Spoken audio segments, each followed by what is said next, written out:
ആശാവർക്കർമാരുടെ സമരം, രാപ്പകൽ സമരം സെക്രട്ടേറിയറ്റ് മുന്നിൽ തുടരുകയാണ്. ഏകദേശം ഒരു മാസത്തോളമായി പൊങ്കാല ഉത്സവ സമയത്ത് സെക്രട്ടേറിയറ്റ് മുന്നിൽ പൊങ്കാലയിട്ട് പ്രതിഷേധിക്കാനാണ് സമരക്കാർ തീരുമാനിച്ചത് എന്ന വാർത്തകളും പുറത്തു വരുന്നുണ്ട്. സംസ്ഥാന സർക്കാരിന് എതിരെയാണ് സമരം. സംസ്ഥാന സർക്കാരിന് എതിരെ മുദ്രാവാക്യം വിളിച്ച് സമരമായതുകൊണ്ട് തന്നെ BJP നേതാക്കൾ സമരത്തെ പിന്തുണച്ചുകൊണ്ട് രംഗത്തെത്തി. കേന്ദ്രമന്ത്രി സുരേഷ് ഗോപി വന്നു, BJP നേതാവ് MT രമേശ് വന്നു. അതോടൊപ്പം കോൺഗ്രസ് നേതാക്കളും സമരപ്പന്തലിൽ എത്തിക്കൊണ്ടിരിക്കുന്നു. പ്രതിപക്ഷ നേതാവ് VD സതീശൻ ഉൾപ്പെടെയുള്ള നേതാക്കൾ സമരപ്പന്തലിലെത്തി സമരത്തിന് പിന്തുണ പ്രഖ്യാപിക്കുകയും ചെയ്തിട്ടുണ്ട്. എന്ന് വെച്ചാൽ കോൺഗ്രസും BJPയും ഒരേപോലെ പിന്തുണക്കുന്ന സമരമാണ്. എന്തുകൊണ്ടാണ് കോൺഗ്രസും BJPയും ഒരേപോലെ പിന്തുണക്കുന്നത്? അതല്ലെങ്കിൽ UDFും NDAയും ഒരേപോലെ പിന്തുണക്കുന്നത്? സംസ്ഥാന സർക്കാരിന് എതിരെ മുദ്രാവാക്യം വിളിക്കുകയാണ് ചെയ്യുന്നത് സമരക്കാർ എന്നതുകൊണ്ട് തന്നെയാണ്.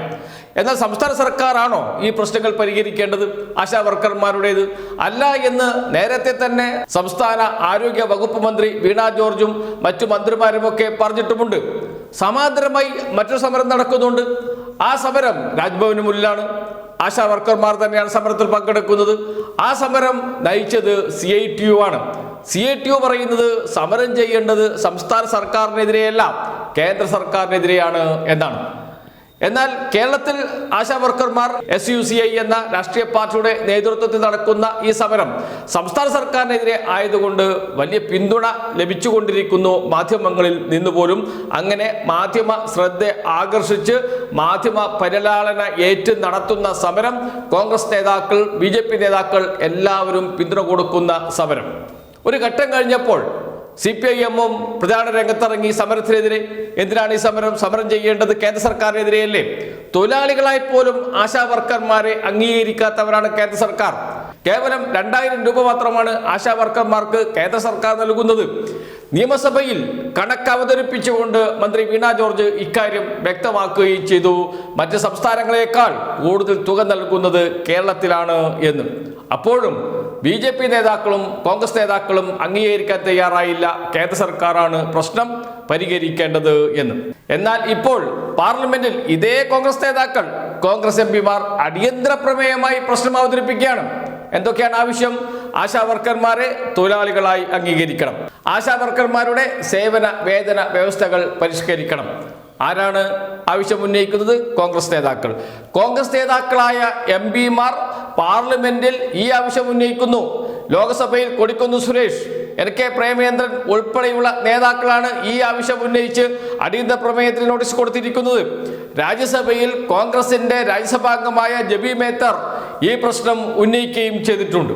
എന്ന് വെച്ചാൽ കോൺഗ്രസ് നേതാക്കൾക്ക് ഈ വിഷയത്തിൽ രണ്ട് അഭിപ്രായം, രണ്ട് നിലപാട്. തിരുവനന്തപുരത്ത് കോൺഗ്രസ് വൃത്തങ്ങളിൽ നടക്കുന്ന ചർച്ച ഇതേക്കുറിച്ച്. എന്ന് വെച്ചാൽ ലോക്സഭയിലും രാജ്യസഭയിലും കോൺഗ്രസ് നേതാക്കളായ MPമാർ ഈ പ്രശ്നം ഉന്നയിച്ചത് VD സതീശന് ഇട്ട് ഒരു പണി കൊടുത്തതാണ് എന്നാണ് കോൺഗ്രസ് നേതാക്കൾ തിരുവനന്തപുരത്ത് പറയുന്നത്.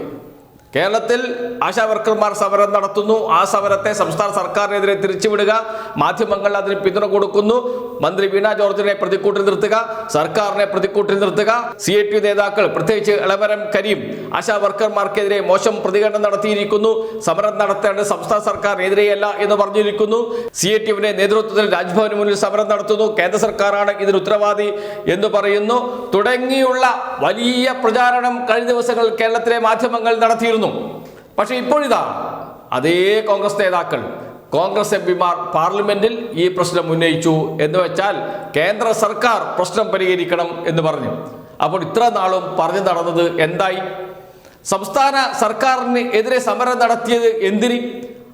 ആ ചോദ്യത്തിനുള്ള ഉത്തരമാണ് ഇപ്പോൾ ലഭിച്ചിരിക്കുന്നത്. അത് തെറ്റായ സമരമാണ് എന്ന്. ഇതിനിടയിൽ സുരേഷ് ഗോപി വന്നു. വലിയ പ്രചാരണമായിരുന്നു. ആദ്യ ദിവസം വന്നു, പാട്ടുപാടി നൃത്തം ചവിട്ടിയാണ് സമരക്കാർ സ്വീകരിച്ചത് സുരേഷ് ഗോപിയെ. തൊട്ടടുത്ത ദിവസം സുരേഷ് ഗോപി വീണ്ടും വന്നു. നല്ല മഴയുള്ള ദിവസമാണ്, സമരം ചെയ്യുന്നവർക്ക് കൊടയും മഴക്കോട്ടും സമ്മാനിക്കാൻ. അതിനുശേഷം മാധ്യമങ്ങളോട് പറഞ്ഞു, ഞാൻ ഇക്കാര്യം കേന്ദ്ര സർക്കാരിന്റെ ശ്രദ്ധയിൽപ്പെടുത്തും.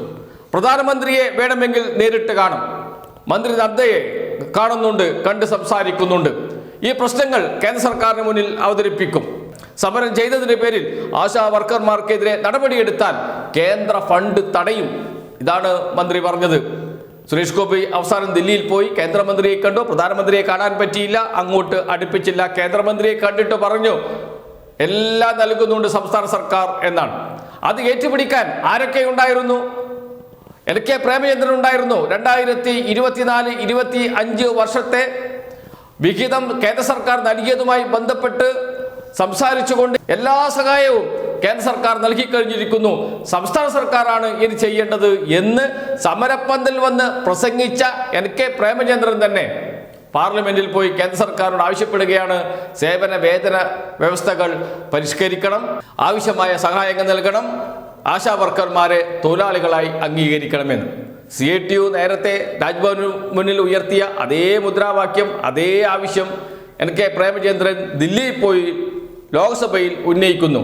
രാജ്യസഭയിൽ ജബി മേത്തർ ഇതേ ആവശ്യം ഉന്നയിക്കുന്നു. കോൺഗ്രസ് നേതാവ് കൊടിക്കുന്ന് സുരേഷ് ലോക്സഭയിൽ ഇതേ ആവശ്യം ഉന്നയിച്ച് അടിയന്തര പ്രമേയത്തിന് നോട്ടീസ് നൽകുന്നു. നോക്കണം, ഇതാണ് പറയുന്നത് ഇരട്ടത്താപ്പാണ് എന്ന്. എന്താണോ ആദ്യം മുതൽ ഈ സമരം തുടങ്ങിയ ഘട്ടത്തിൽ LDF നേതാക്കൾ, മന്ത്രിമാർ പറഞ്ഞത് അതേ ഇടത്ത് എത്തിയിരിക്കുന്നു ഇപ്പോൾ കോൺഗ്രസ് നേതാക്കൾ. പ്രധാനമന്ത്രിയെ കാണുമെന്ന് പറഞ്ഞ് ദില്ലിയിലേക്ക് പോയ സുരേഷ് ഗോപിക്ക് പ്രധാനമന്ത്രിയെ കാണാൻ കഴിഞ്ഞില്ല. നദ്ദ പറഞ്ഞത് ഏറ്റുപറയുകയാണ് ചെയ്തത്, BJP നേതാക്കൾ പറഞ്ഞത് ഏറ്റുപറയുകയാണ് ചെയ്തത്. ഇപ്പോൾ പരിഹരിക്കും എന്ന് പറഞ്ഞു പോയ ആളാണ് സുരേഷ് ഗോപി. പിന്നീട് സുരേഷ് ഗോപിയെ കണ്ടിട്ടില്ല. 2023-24 വർഷത്തിൽ 800 കോടിയോളം രൂപ സംസ്ഥാനത്തിന് ലഭിക്കാനുണ്ട് കേന്ദ്ര ഫണ്ട് എന്ന് പറഞ്ഞ മന്ത്രി വീണ ജോർജിനെ കുറിച്ചിലേറ്റാൻ ശ്രമിച്ചവർ പിന്നീട് അത് അംഗീകരിച്ചു. കേന്ദ്ര ഫണ്ട് നൽകിയത് 2024-25 വർഷത്തേതാണ് എന്ന് അംഗീകരിക്കേണ്ടി വന്നു. കള്ളത്തരം വിളമ്പി സ്വയം അവകാശരാകുന്ന നേതാക്കളെ അത് ഏറ്റുപിടിച്ച് വലിയ വാർത്തകൾ നൽകി സമരമൊന്ന് പൊലിപ്പിക്കാൻ ശ്രമിച്ച മാധ്യമങ്ങൾ എല്ലാവരും നാണം കെട്ട് തലകുനിച്ച് നിൽക്കുന്ന ദൃശ്യമാണ് ഇപ്പോൾ കാണുന്നത്.